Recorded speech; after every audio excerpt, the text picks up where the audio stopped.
दोस्तों नमस्कार। आप सभी का हमारे चैनल आनंद कृष्णा पे हार्दिक स्वागत है। जैसा कि आप जानते हैं कि हम आध्यात्मिक वीडियो के माध्यम से आपको कुछ न कुछ सत्य और धर्म के विषय में, अध्यात्म के विषय में, देशभक्ति के विषय में बताते रहते हैं।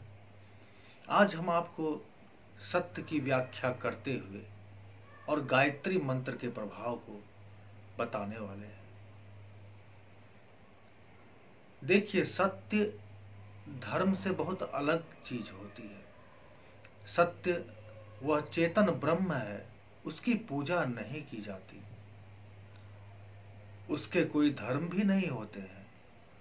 पाप और पुण्य दोनों से सत्य परे होता है। ऊंच नीच, भेद भाव, प्रकाश और अंधकार, all the pairs of opposites, इन सब से बाहर सत्य है।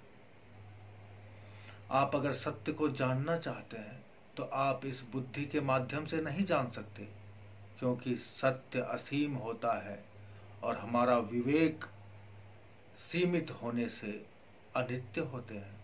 हमारी बुद्धि की बाउंड्री लगी होती है और सत्य तो बाउंड्री के भी अथाह पार है, अनंत सागर है। उसे हम बुद्धि से कैसे समझ सकते हैं? अगर हम बुद्धि से नहीं समझ सकते तो आखिर सत्य की प्राप्ति होगी कैसे? दरअसल क्या आप जानते हैं कि आप जिस लक्ष्य विहीन जीवन को जी रहे हैं, क्या यह जीना है अथवा भटकना है? आप भटकते जा रहे हैं क्योंकि आप अपने आप को नहीं जानते। यदि आप अपने आप को जान लें तो सारा बखेड़ा ही समाप्त हो जाए। ये सुख और दुख आपके नहीं हैं और न ही ये मेरे हैं, ये इस नेचर के हैं, इस प्रकृति के हैं। फिर यह निर्लज्ज मन सुख और दुख कैसे भोगता है? क्या आप नहीं जानते कि बैलगाड़ी की चक्की जब चलती है तो सड़क पर घूमते हुए पहिए को देखकर आपको ऐसा नहीं लगता कि जिस कील पर वो घूमती है वह कील हमेशा स्थिर होता है? ये संसार, ये दुनिया और ये काल चक्र भी इसी तरह का है। क्या आपने गेहूं को पीसने वाला चक्की देखा है? कहते भी हैं कि जेल में चक्की पीसना पड़ेगा। तो उस चक्की में सारा गेहूं पिस जाता है और जो गेहूं उसके बीच में चला जाता है, जो उसके सेंटर को पकड़ लेता है, जो उसके एक्सिस को पकड़ लेता है, उसका बाल तक पाका नहीं हो पाता। तो इसी तरह आपको भी सत्य की खोज करनी होगी, और खोज भी नहीं करनी है, वह खोजा हुआ है। जब सत्य खोजा हुआ है तो फिर क्यों ढूंढ रहे हो? क्या तुम्हें पता है, जब तुम्हारा कहीं मन नहीं लग रहा होता है तो तुम कहते हो कि इंग्लैंड चले जाऊं, अमेरिका चले जाऊं, और कहीं चले जाऊं, हिमालय पर चले जाऊं, स्वर्ग चले जाऊं।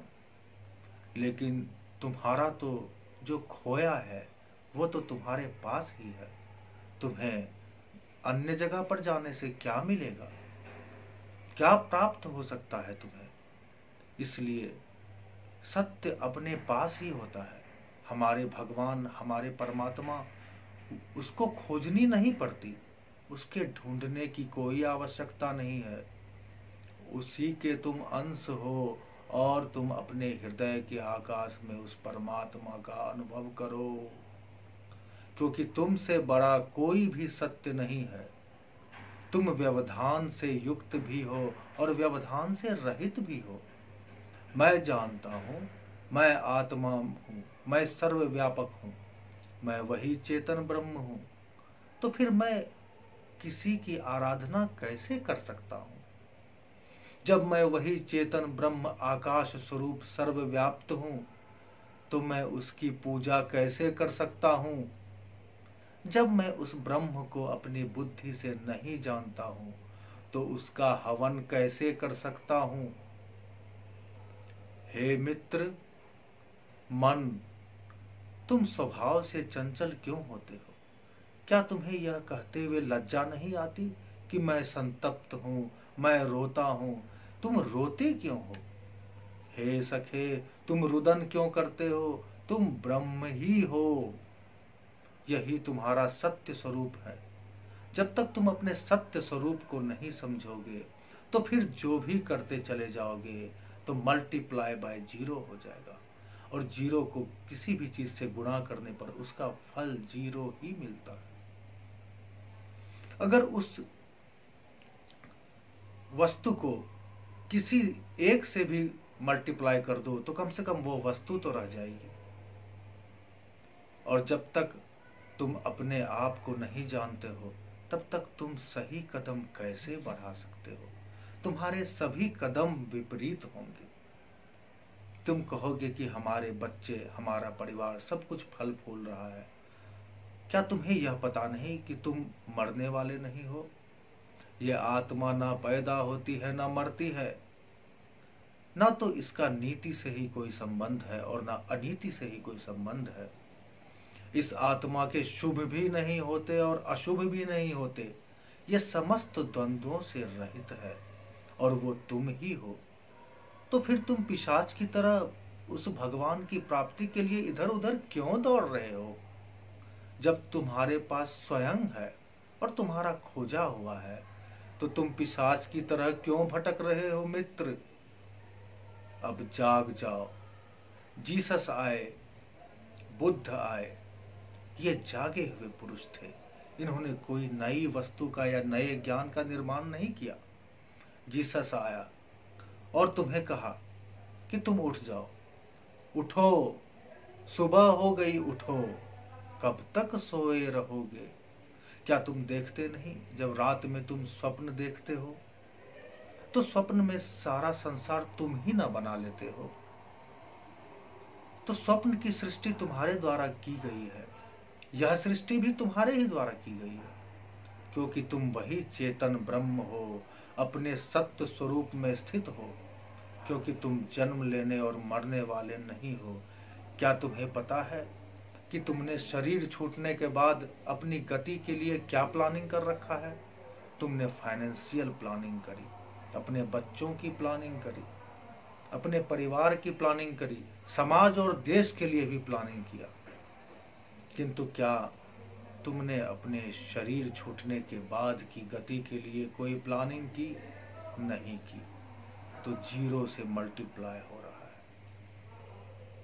और कैसे प्लानिंग करेंगे इस विषय में हम अगले वीडियो में आपको बताएंगे। केवल आप इतना ही जान लें कि आप जो अपने आप को समझ रहे हैं, आप वो नहीं हैं, क्योंकि तुम अपरिमेय, उपमा रहित, सच्चिदानंद घन ब्रह्म आनंद स्वरूप हो।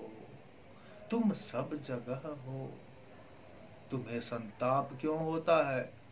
ये दुख और सुख तुम्हारे नहीं है, ये संसार भी तुम्हारे नहीं है और शरीर भी तुम्हारा कभी नहीं है। तुमने ये मान बैठा है कि ये शरीर हमारा है। जरा सोचो, आज से 30, 40, 50, 60 साल के बाद न तुम रहोगे न मैं रहूंगा। इसलिए अपने सत्य स्वरूप को समझो, और सत्य का साक्षात्कार भगवत गीता कराती है। इसलिए भगवत गीता के कार्यक्रम का विश्लेषण हम अगले वीडियो से शुरू करेंगे और सहज भाषा में आपको समझाएंगे, ताकि आपके जीवन का कल्याण हो सके और आपके साथ साथ कई लोगों का कल्याण हो सके। तब तक के लिए नमस्कार। आपने हमारे चैनल को सब्सक्राइब नहीं किया है तो सब्सक्राइब करें, साथ ही बेल आइकन को दबाना ना भूलें। नमस्कार।